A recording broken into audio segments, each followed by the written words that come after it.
اعوذ باللہ من الشیطان الرجیم بسم اللہ الرحمن الرحیم۔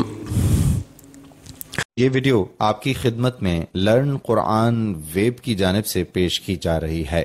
اگر آپ بھی گھر بیٹھے قرآن مجید کی تعلیم حاصل کرنا چاہتے ہیں تو ہم سے رابطہ کریں۔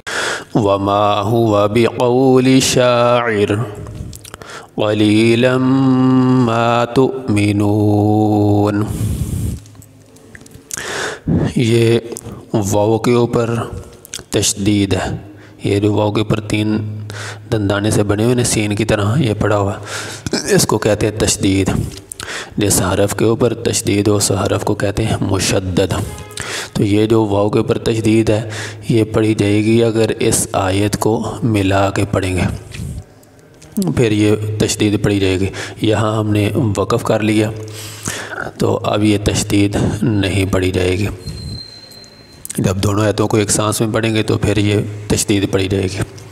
تو اب ہم اس کو علیحدہ پڑھنے ہیں تو اب یہ تشدید نہیں پڑھیں گے۔ واو زبر وا، میم الف زبر ما، میم کے اوپر زبر ہے، اس کے بعد ہے الف ساکن۔ الف ساکن سے پہلے زبر آ جائے تو یہ حروف مدہ کہلاتا ہے اور حروف مدہ کو لمبا کیا جاتا ہے۔ آگے ہا کے اوپر پیش ہے، ہا پیش ہو، واو زبر وا، وما ہوا، وما ہوا۔ آگے با کے نیچے زیر ہے، با زیر بھی، اس کے بعد قاف نقطوں والا، یہ قاف موٹا کیا جاتا ہے۔ قاف کے اوپر زبر ہے، اس کے بعد واو ساکن ہے، واو ساکن سے پہلے زبر آ جائے تو یہ حروف لین کہلاتا ہے اور حروف لین کو لمبا نہیں کیا جاتا، لیکن نرمی کے ساتھ پڑھا جاتا ہے، جھٹکا بھی نہیں دیا جاتا، لمبا بھی نہیں کیا جاتا۔ قاف واو زبر قو، قو بقو، لام زیر لی، بقولی، بقولی۔ آگے شین کے اوپر زبر ہے، اس کے بعد الف ساکن ہے، یہ حروف مدہ میں سے اس کو لمبا کریں گے، شین الف زبر شا۔ آگے عین کے نیچے زیر ہے،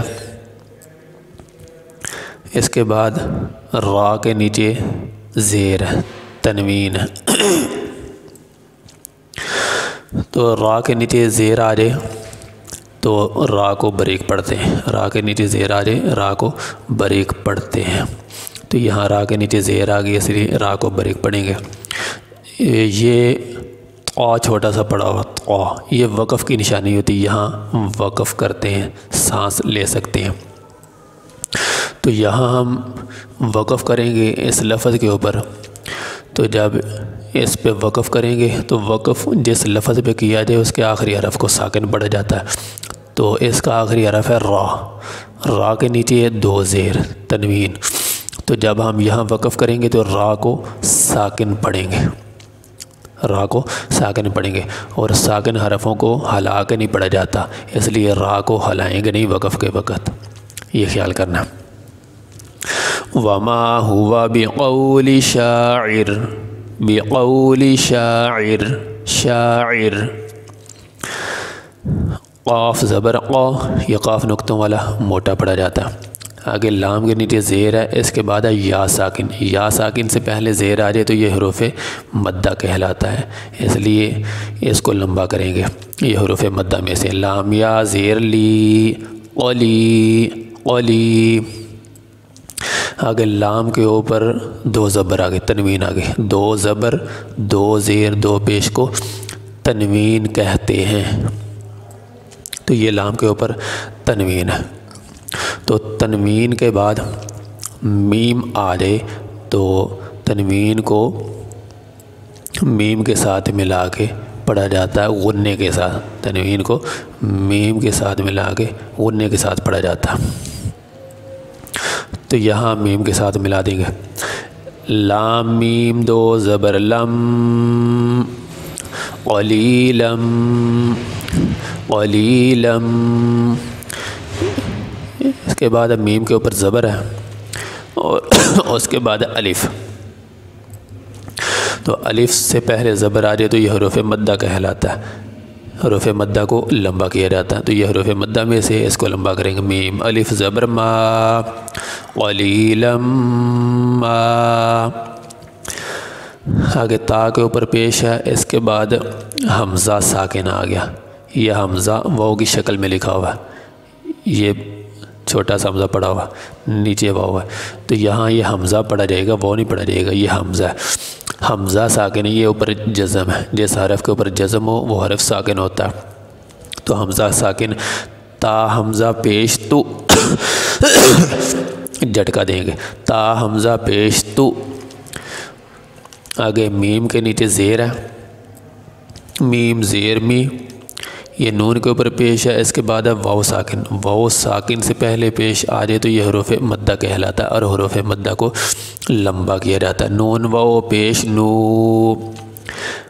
آگے نون کے اوپر زبر ہے، تو یہ آخری حرف ہے، یہاں وقف کیا جائے گا، تو جس لفظ پہ وقف کیا جائے اس کے آخری حرف کو ساکن کرتے ہیں، تو اب یہاں آخری حرف ہے نون، اس کے اوپر ہے زبر، تو یہاں وقف کرتے ہوئے نون کے اوپر جو زبر ہے یہ نہیں پڑھا جائے گا، نون کو ساکن پڑھیں گے، تو نون کو ساکن پڑھتے ہوئے نون کو ہلا کے بھی نہیں پڑھیں گے، نون پہ قلقلہ نہیں ہوتا، اس لیے نون کو ہلانا نہیں، قلقلہ نہیں کرنا، لیکن وقف کرتے ہوئے آخری حرف کو ظاہر کیا جائے گا، پتہ چلے کہ آخر میں نون پڑھا جا رہا ہے، وَمَا هُوَ بِقَوْلِ شَاعِرٍ قَلِيلًا مَا تُؤْمِنُونَ